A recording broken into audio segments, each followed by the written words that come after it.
Tú ya sabes que Te Cambio es la casa de cambio online con el mejor tipo de cambio de verdad. Usa el código La Encerrona para ahorrar al máximo en tu tipo de cambio y accede a los beneficios de cambio para descuentos exclusivos en las mejores marcas.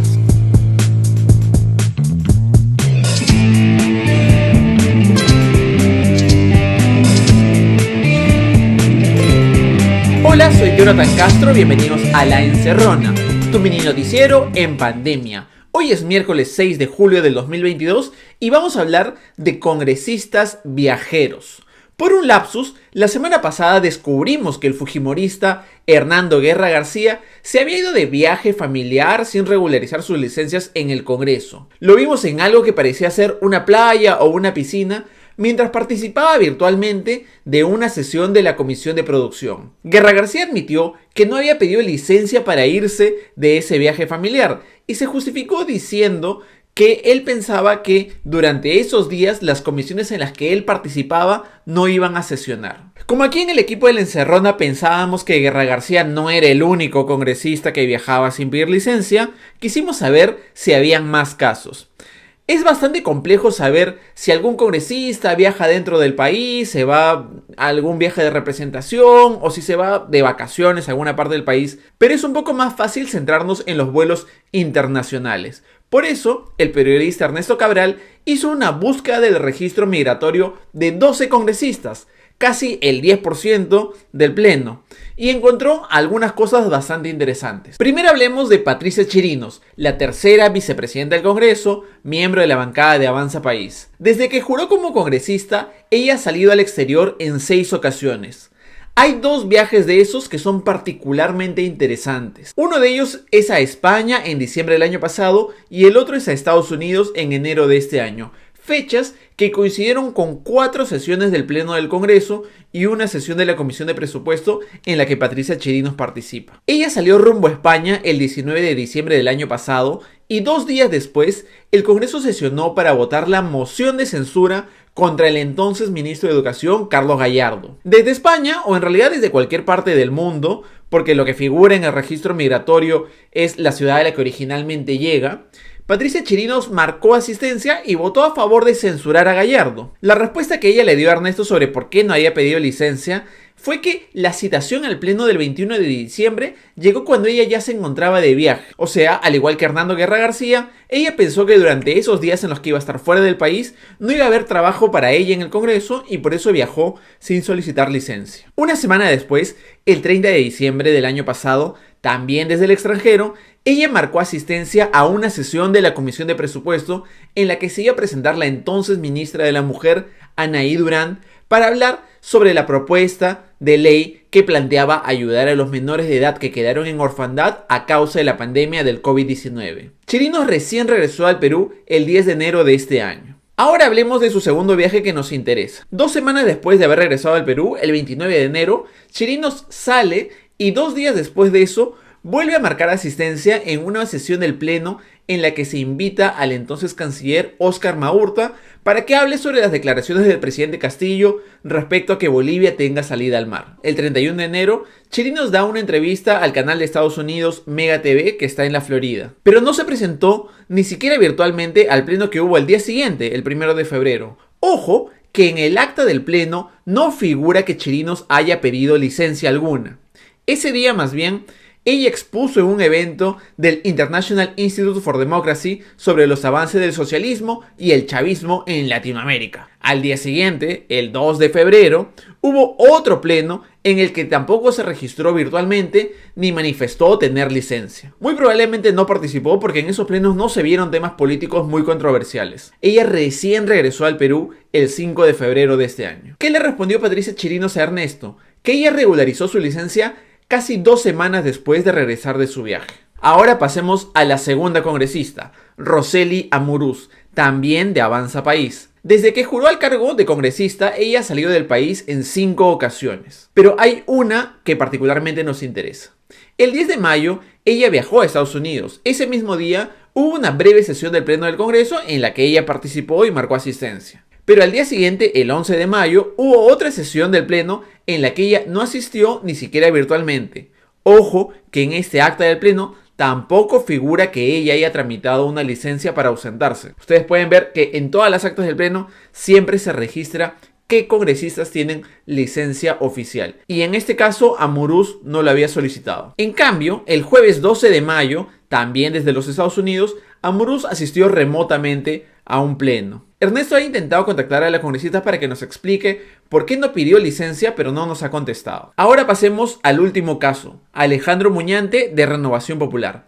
El 17 de febrero, él se fue a Colombia, pero al día siguiente participó virtualmente de la Subcomisión de Acusaciones Constitucionales. Lo que Muñante nos explicó es que él asistió a un evento del Foro Madrid, que fue el que corrió con todos los gastos de Muñante, por 4 días. Y que él no solicitó licencia porque el jueves no tenía sesiones programadas, el viernes tenía la de las subcomisiones de acusaciones constitucionales, pero que es un grupo que se reúne de manera virtual 100%, y el sábado tampoco tenía sesiones, así que él había cumplido con todas sus obligaciones. Nosotros también hemos revisado reportes migratorios de otros congresistas, como Alejandro Aguinaga y Rosángela Barbarán del Fujimorismo, que tienen viajes al extranjero, pero que ellos sí pidieron licencia oficial sin goce de haber, o viajaron en ocasiones en las que no había ninguna actividad programada del Congreso. Lo mismo han hecho Adriana Tudela y Alejandro Cabero de Avanza País, Sigrid Bazán de la bancada Cambio Democrático Juntos por el Perú y Valdemar Cerrón de Perú Libre, que son los congresistas a los que les hemos revisado el reporte migratorio. Es más,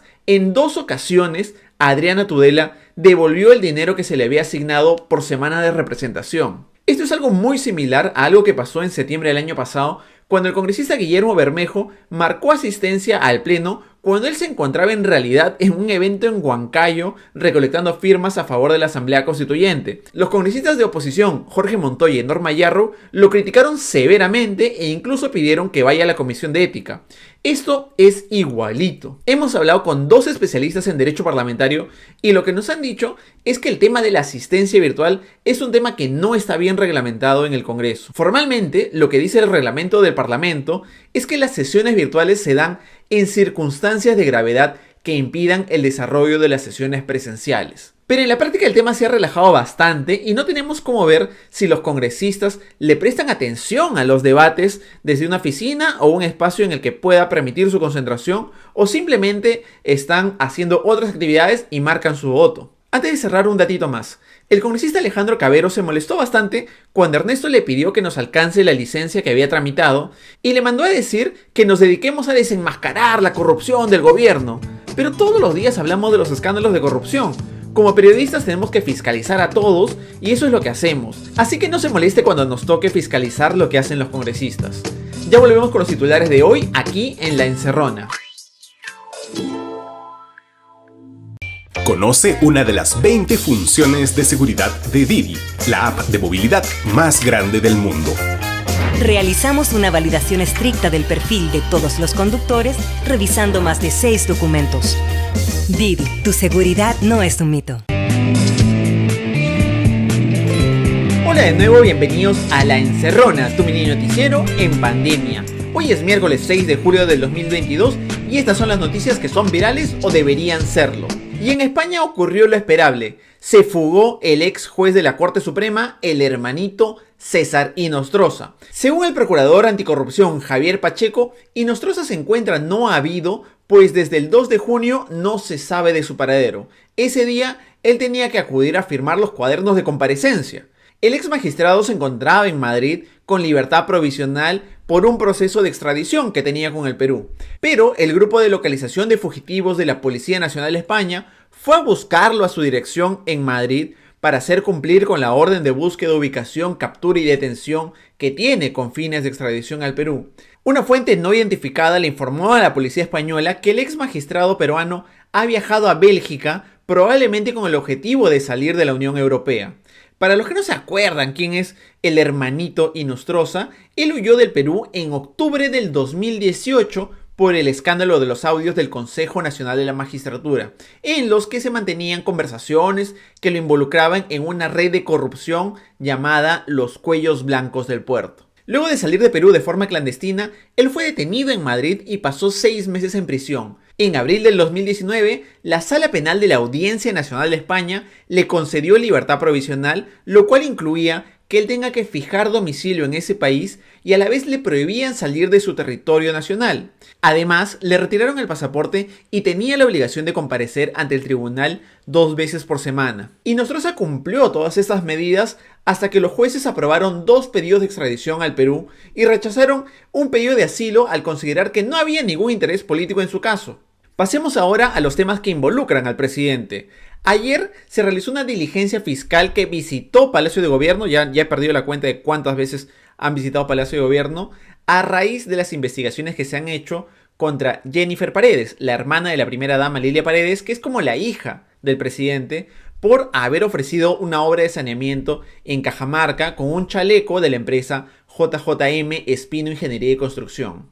La diligencia estuvo a cargo del fiscal adjunto Luis Zúñiga y fue para verificar las visitas realizadas por Jennifer Paredes y el representante de la empresa JJM Espino Ingeniería, Hugo Espino Lucana. También ayer, el fiscal Javier Cuadros realizó la diligencia de exhibición de documentos en la sede del Ministerio de Vivienda respecto a la ejecución de proyectos de saneamiento en el centro poblado de La Sucha, distrito San Miguel, en Cajamarca. Mientras el gobierno tiene esas investigaciones encima, el oficialismo está generando otros problemas en el Congreso. La Comisión de Descentralización del Congreso aprobó un dictamen propuesto a raíz de un proyecto de Perú Libre que pretende cambiar el nombre del Ministerio de la Mujer y Poblaciones Vulnerables por el nombre de Ministerio de la Familia y Poblaciones Vulnerables. ¿Cuál es el problema? Leamos lo que dice el comunicado que publicó el mismo Ministerio de la Mujer. Señala que este dictamen pone de espaldas a 17 millones de mujeres peruanas y residentes en nuestro país que sufren de discriminación estructural por su condición de mujeres y que afecta severamente su vida, sus derechos y sus oportunidades de desarrollo. Además, el Ministerio de la Mujer advierte que la aprobación de ese dictamen atenta contra los derechos de las mujeres porque las mujeres son las que requieren de un ente rector que se concentre en sus derechos, en su autonomía y en sus libertades por las desigualdades que se viven en este país. Una cosa adicional que advierte el ministerio y que es algo bastante importante es que si este proyecto se llega a aprobar, se eliminaría la posibilidad del Perú de ingresar a la Organización para la Cooperación y el Desarrollo Económicos, la OCDE, pues el Perú no estaría cumpliendo con los compromisos y responsabilidades de la Agenda de Desarrollo del 2030. Este proyecto va en el mismo sentido del carro que están empujando tanto las fuerzas de derecha como de izquierda para generar un discurso muy conservador que disminuya los derechos de las mujeres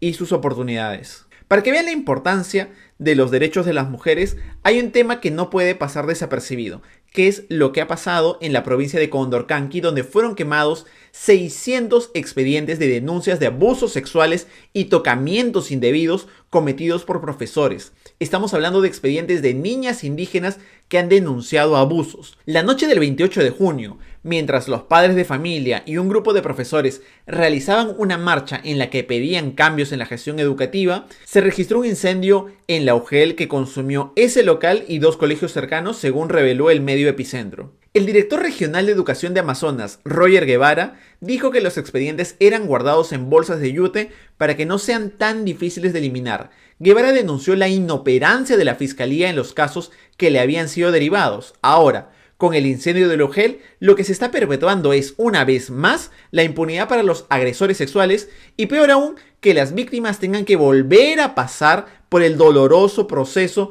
de la denuncia. No se sabe hasta ahora cuál ha sido la causa del incendio, pero la principal hipótesis es que ha sido provocada para desaparecer las pruebas. Volvamos ahora a los temas de salud y se han agotado los medicamentos contra el cáncer en hospitales de salud. El portal Salud con Lupa difundió un informe de la Contraloría de junio que revela que 3 redes de salud no cuentan con el stock disponible de medicamentos para tratar a los pacientes. Esto es bastante grave, pues una demora o una interrupción en el tratamiento de cáncer disminuye severamente las posibilidades de que se recupere el paciente o recorta su calidad de vida. Este no es un tema nuevo, ya desde inicios de año la Defensoría del Pueblo ha venido alertando sobre la falta de stock de medicamentos para el tratamiento oncológico. Sin embargo, en mayo la escasez continuaba. El informe de la Contraloría evidencia el desabastecimiento de 59 medicamentos oncológicos y la condición de stock crítico de 41 medicamentos de este tipo. Es decir, es un stock disponible para cubrir una demanda de consumo de hasta 2 meses no más. La única respuesta que ha dado de salud es a través de un comunicado en la que señalan que esta situación se debe a que el mercado local e internacional existe escasez o carencia de algunos fármacos oncológicos debido a la pandemia de la COVID-19 y a la coyuntura política internacional en referencia a la guerra entre Rusia y Ucrania. Esta excusa parece ser la favorita de todas las entidades del Estado cuando no logran cumplir con las compras internacionales. No es la primera vez que Salud dice que la escasez de medicamentos oncológicos se debe a la pandemia. Así lo han dicho durante todos estos 2 años y medio, como lo han revelado varios reportajes periodísticos. Y una buena noticia antes de irnos. Tenemos que destacar los logros de distintos atletas peruanos que están consiguiendo en sus participaciones en los 19 Juegos Bolivarianos. A un día del cierre de los Juegos que se celebran en Valledupar, Perú suma 131 medallas, 31 de oro, 33 de plata y 67 de bronce, ubicándose en el quinto lugar del medallero general, pero empatados en el tercer lugar con Ecuador y Chile en las preseas doradas. En maratón femenina hemos alcanzado medalla de oro y plata para el Perú. La multicampeona maratonista Gladys Tejeda se llevó la medalla de oro en la media maratón con un tiempo de 1 hora 15 minutos y 13 segundos, ganando por tercera vez el oro en los Juegos Bolivarianos, de tanto primero fue de Trujillo de 2013 y luego en Santa María de 2017. También la peruana Luzmeri Rojas se llevó la medalla de plata con un tiempo de 1 hora 15 minutos y 22 segundos. Tejada y Rojas tomaron la punta al inicio de la maratón y dominaron sin problemas todo el circuito que recorrió puntos emblemáticos de Valledupar con una temperatura mayor a los 24 grados centígrados. La atleta Nicole Hein también logró medalla de oro en las competencias de salto con pértiga. En medalla de plata, la nadadora Alexia Sotomayor consiguió el segundo lugar con 200 metros de espalda y también el equipo de natación de relevo 4% conformado por Jessica Catano, Maquina de Bieber, Micaela Bernales y Rafaela Fernandini. No quiero dejar de nombrar a la mayor cantidad de atletas posibles, así que también celebramos que se hayan llevado la medalla de plata en Taekwondo en Pumse parejas mixtas, Luis Enrique Sacha y Carmela de la Barra. En lucha libre, Janet Sobero se llevó el segundo lugar, al igual que Rafael Juan Diego de Osma en el deporte esquí náutico en overall masculino. Muchas felicidades para todos ellos, que sus éxitos son un logro que debemos celebrar todos los peruanos. Estos fueron los titulares de hoy. Ya volvemos con las elecciones regionales y municipales aquí en La Encerrona con Jonathan Castro. Ya salió Perú Bizarro. 79 relatos cortos y francamente insólitos de nuestra historia republicana, desde la Tigresa del Oriente hasta el Contrato Dreyfus, pasando por Miguel Grau o Victoria Santa Cruz y cubriendo célebres asesinatos y mitos históricos. Perú Bizarro, las historias que no supieron o no quisieron contarte, ya está en todas las librerías.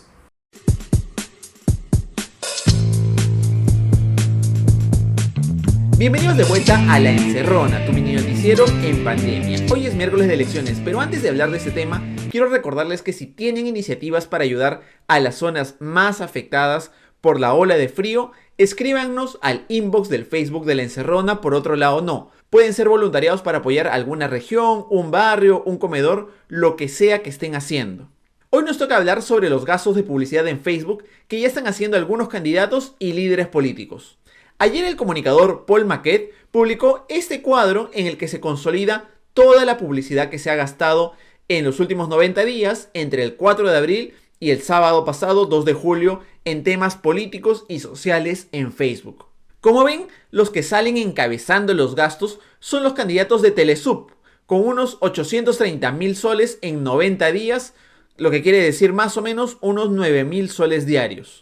Pero el detalle que muestra la misma aplicación de Facebook es bien interesante. Empecemos por el político que más dinero gasta en esta red, José Luna Gálvez. Hasta ahora, el congresista ha gastado 4 millones de soles en promocionar sus publicaciones desde marzo del año pasado.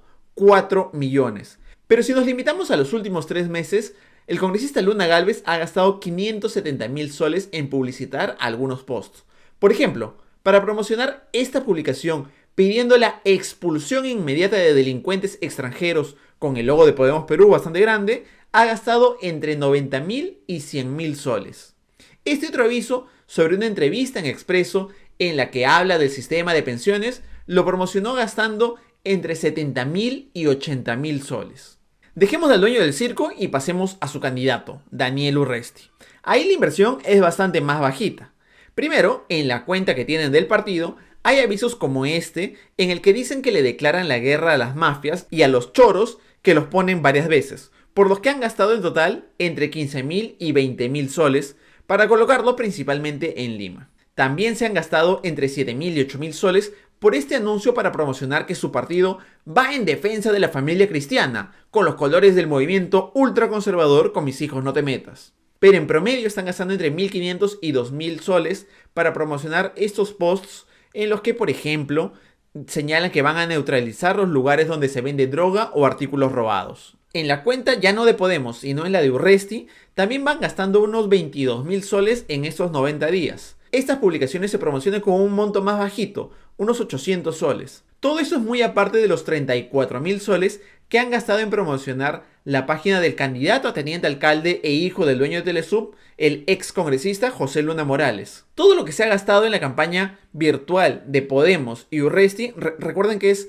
importante no solo promocionar al candidato, sino también el logo del partido para que la gente recuerde la marca en el momento de votar. Todo esto supera largamente al que ocupa el segundo lugar en gasto, Luis Molina de Avanza País, que recién va en 12.779 soles. Entre los candidatos distritales, el que más ha gastado también es de Podemos Perú, Nil Luna, el candidato por San Juan del Lurigancho con 47.748 soles. Su nombre real no es Nil Luna, sino Nil Erquinio Luna. Muy probablemente lo promocionan con el segundo apellido para aprovechar toda la publicidad que ya han hecho. De ahí, el resto de candidatos ha gastado menos de 10.000 soles. Recordemos que toda esta información tiene que ser fiscalizada por la OMPE, sobre todo para saber de dónde proviene el financiamiento. No hay tiempo para más. Recuerden que la Encerrona es a libre de derechos. Llévensela a sus radios y televisoras locales y búsquenla en YouTube, Instagram, Facebook, TikTok, Spotify o donde sea que escuchen sus podcasts con el hashtag La Encerrona y rótenla con su familia y con sus amigos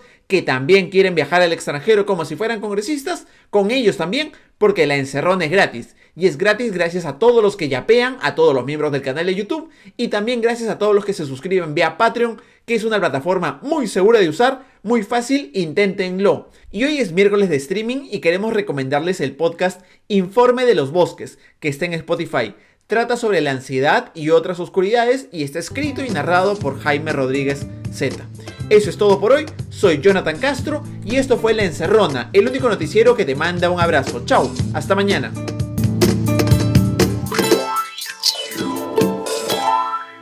El periodismo es sobre todo un servicio a la comunidad, por eso tenemos una cuenta en todas las comunidades, desde Telegram hasta TikTok sin dejar de lado ninguna. Hola, soy Claudia Guevara, gestora de comunidad de La Encerrona y mi trabajo es escuchar lo que ustedes nos cuentan, opinan y necesitan. Son cientos de mensajes todos los días y si te has sentido escuchado por nosotros, por favor considera suscribirte a nuestro Patreon o a nuestra comunidad de YouTube. Nos estamos leyendo.